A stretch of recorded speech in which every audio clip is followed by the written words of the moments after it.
Hi, got your message through my website and thanks for liking it. I was thinking that instead of writing you an email, I'll just show it to you briefly because I happen to have the new engine here pretty much set up and ready. So this is from the R90/6 project that I'm having, and here you can see my R100/7. But anyway, so fully agree that the German language instructions from Silent-Hektik are poor, even though the content itself is not the cheapest one. But to start with, first what you need to do is that you will put your engine to OT, so that you see from the crankshaft that you have the engine at OT. And then what you do is that you put a timing disc here so that you get the engine then cranked 6 degrees before top dead center, meaning 6 degrees before OT. And when you have reached that, then what you do is that you first put this back plate on, so that you have the 3 connecting screws here, here, and on the other side here. And those should be roughly in the middle, because the point is that after you have everything set up, you can still adjust the timing by opening these screws and adjusting the back plate if needed. So what happens is that after you have the back plate in place and you also have the engine at 6 degrees before top dead center.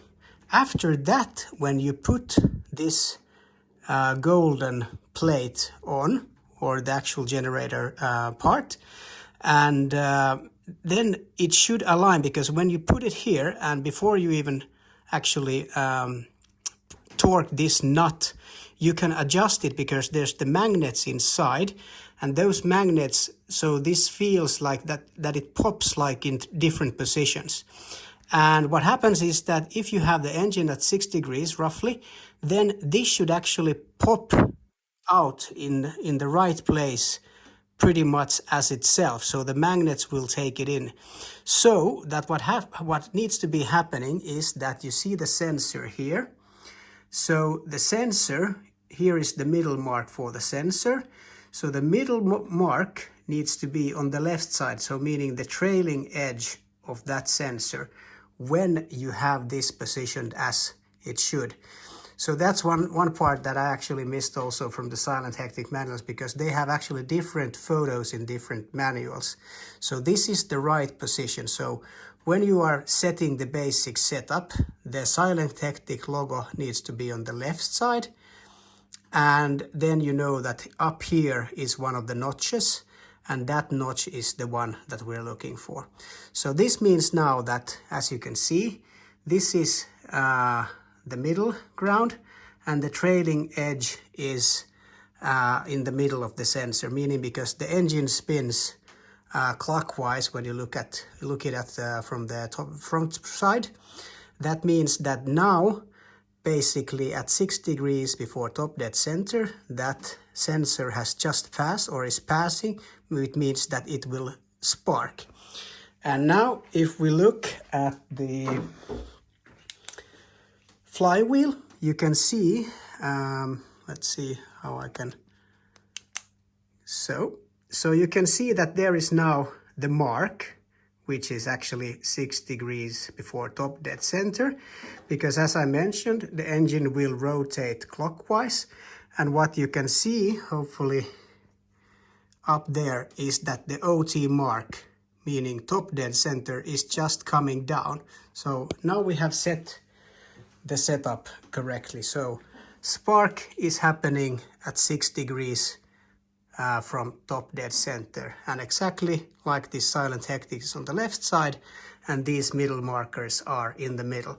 So now what would happen is that if you would need to then adjust maybe 1 degree back or forth after you have everything set up, then you don't need to do anything else than opening these screws a little bit and then shifting this back plate just like 1 millimeter or something to the direction that you want to have it. Then if you also have the ignition setting, that's also a little bit weird stuff, but what is the correct ones there is that the ZZP, that's the ignition curve, so that should be B, and then the UPM, that's the RPM restrictions. That's the basic setting there is also B, but I have actually decreased it to number 9, which is that the RPM maximum is 7,000, because of course these engines have a red line about 7,800 or something, and the B in the UPM setting would stand for 8,000 RPM red line, but I think that's too much and I would never rev these engines as high. So I have just been sort of a little bit careful and put it into model 9, which represents then 7,000 RPM as the red line.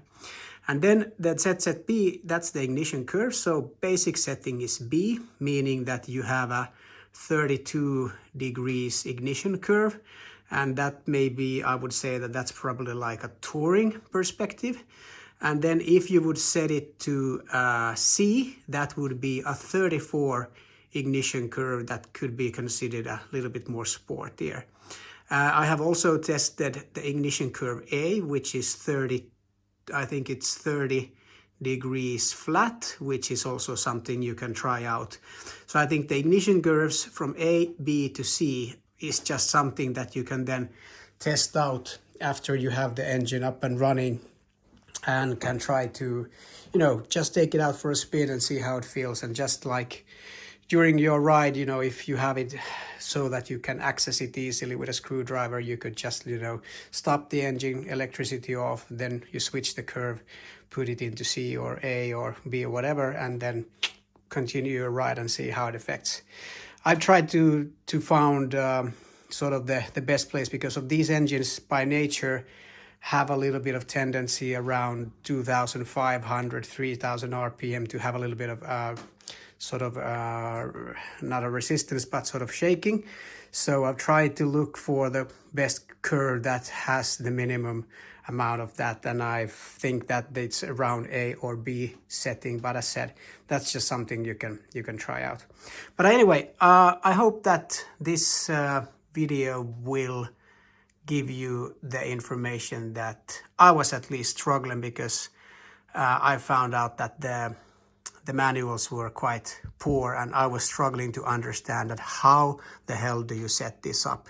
And then after doing it repeatedly, I found out that this is the way to do it. So first black plate in, then you put it into top dead center where you have this one. You make sure with the timing plate or the paper, you can cut it out from the manual document.